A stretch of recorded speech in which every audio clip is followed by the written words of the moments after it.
think back to what Royal Caribbean did when we introduced the Voyager family of ships, and it was the first with an ice skating rink, and it really revolutionized the industry. Making ice and supporting professional ice skating equipment, which we pioneered 10 years ago, was never before seen on a cruise ship. We didn't even know actually in the beginning of that if it could be made to work. We wanted real ice, and the traditional way of making an ice skating rink is to lay down cooling tubes within the concrete.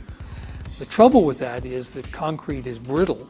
Eventually they came up with a solution by putting in a malleable underlay, and the piping goes within that movable surface. When I first heard about this idea of putting an ice rink on a cruise ship, I thought, wow, that's something that I'd never ever expected, couldn't even have conceived. When the world seems to shine like you've had too much wine, that's amore. It's been great because it gives us an outlet to come up with new concepts and try new things, and we were lucky enough to found producers that are giving us the freedom to create things from scratch, and that's a great privilege, and you're not always in a position to do that with a client.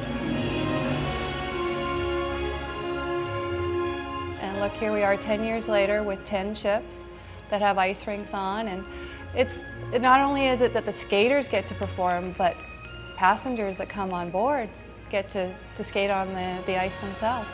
I think it was sort of an interesting experiment because the initial contract was for 2 years with the first show, and now we're running 10 ships and 14 shows, and it's been great.